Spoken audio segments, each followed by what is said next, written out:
βασικός φόρος για τους αρχαίους Έλληνες. Πρόκειται φυσικά από το φέρω, προσφέρω κάτι. Αλλά είχε συνδεθεί στενά με ιδίως την εμπειρία των συμμάχων της Αθήνας στην πρώτη Αθηναϊκή Συμμαχία. Στην αρχή αυτή η συνεισφορά, τα ποσά τα γνωρίζουμε ακριβώς γιατί σώζονται αρκετοί κατάλογοι και κυμαίνονται από λίγα τάλαντα έως πολλές δεκάδες τάλαντα, όπου τάλαντο ισοδυναμεί περίπου με 25 κιλά αργύρου.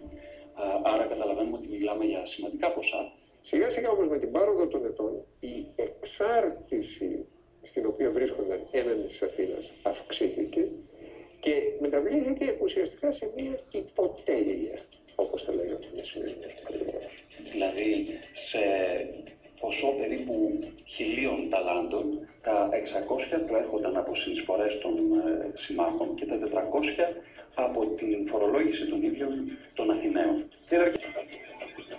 Οι Αθηναίοι όμως σε κάποια στιγμή αντιλαμβάνονται ότι γίνονται καταχρήσεις ή το χρησιμοποιούν τουλάχιστον ως πρόσχημα, γίνονται καταχρήσεις στη διαχείριση αυτών των χρημάτων και μεταφέρουν τα χρήματα στην Αθήνα. Και οι πολίτες δεν δέχονταν εύκολα μια άμεση εισφορά και αυτό γιατί θεωρούσαν ότι είναι χαρακτηριστικό ενός τυράννου. Βέβαια. Το λεγόμενο μεντίκιο ήταν ένας κεφαλικός φόρος και αντιστοιχούσε σε 12 δραχμές για κάθε άντρα για κάθε χρόνο.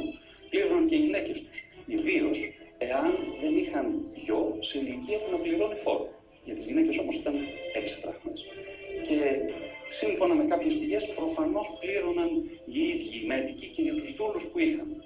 Υπολογίζεται ότι μάλλον πλήρωναν μισή δραχμή για το κάθε δούλο που είχαν. Αρσενικό. Το τίμημα της τριεραρχίας δεν ήταν μικρό. Κάθε τριήρης είχε πλήρωμα περίπου 200 ανδρών και το κόστος σύντησης ήταν 6.000 αττικές δραχμές, δηλαδή περίπου 30 κιλά ασίμι. Ο χορηγός όμως εξασφάλιζε όχι μόνο την προβολή του, αλλά και μία ιδιαίτερη τιμή. Η πόλης τους το ανταπέδιδε με τη λεγόμενη χάρη. Η χάρις ήταν η τιμή και η εύνοια που απέδιδαν σε αυτούς τους ανθρώπους, μερικές φορές αποδίδοντάς τους στεφάνους, τιμητικούς, άλλοτε αναγράφοντάς τους τιμητικά ψηφίσματα και κυρίως μνημονεύοντάς τους τόσο στην εκκλησία του Δήμου ή ακόμα και σε κάποιες γιορτές. Αυτό το λοιπόν που τα πλήρωνα. Οι υπολογισμοί δείχνουν ότι επρόκειτο για περίπου 300 πλουσιότερες οικογένειες, μέχρι το πολύ 1.200 από τις πλουσιότερες οικογένειες της Αθήνας. Οι νεότεροι μελετητές τείνουν να ανεβάσουν τον αριθμό προς το πάνω όριο και όχι προς το κάτω. Το σύνολο περίπου 30 με 40.000 ελευθέρων πολιτών. Δηλαδή βλέπουμε ότι είναι ένα πολύ μικρό ποσοστό το οποίο επομίζεται αυτού του είδους την λειτουργία.